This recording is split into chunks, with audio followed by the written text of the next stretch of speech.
VK Burnout fans, it's Flinty here. We're down at the Perth Motorplex. We're about to see Reece Regan put ADHD on the burnout pad for the very first time. You might have seen a video pop up last night. Car was only just started 24 hours ago. We're about to see this thing turn a set of tyres in anger.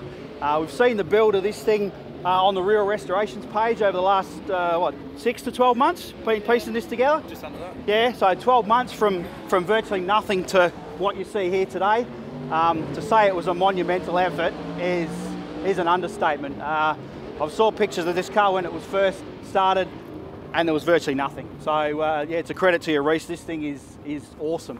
But yeah, that's enough of me talking. I want to pass you over to Reece. He's going to tell us a little bit about the car, and then we're going to get off camera, and then he's going to go and belt some tyres off this thing. So yeah, Reece, tell us a little bit about the car, who did the work, what's in it. It's HR, obviously. It's got an LS, cast iron LS in it, LS3 heads. It's got 871, yep, and a hat that I designed myself, and just a glide 9-inch. Nice. What kind of boost levels you reckon are in it? Should see it flash to around 17, 18, I think. Okay. Somewhere around there. So reasonably safe. Obviously been a few changes since the engine was in the VK. Obviously Market Pro West has done a freshen up. Now running a Maggie off the front of this thing. So a whole lot more fuel, a whole lot more boost. Yeah, tell us about panel and paint, fab work. Who did all of that? Yeah, all my mates helped me out. A bit of fab work here and there. Yep. Jimmy and Jack. Yep. Yeah, done it all in my workshop, Real Restoration. Cool. Yeah. Well, you can't do this thing out, can't do something like this without the help of mates. So yeah, it's a credit to you boys. So that's enough of us. I want to go and see this thing smash a set of tyres. We're going to have a couple of GoPros set up on the car. I'll be outside filming it. This madman will be behind the wheel. So yeah, thanks for watching, guys. Check this out. This is going to be good. Cheers, Reece. Cheers, mate. Done. Sorted.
Yeah.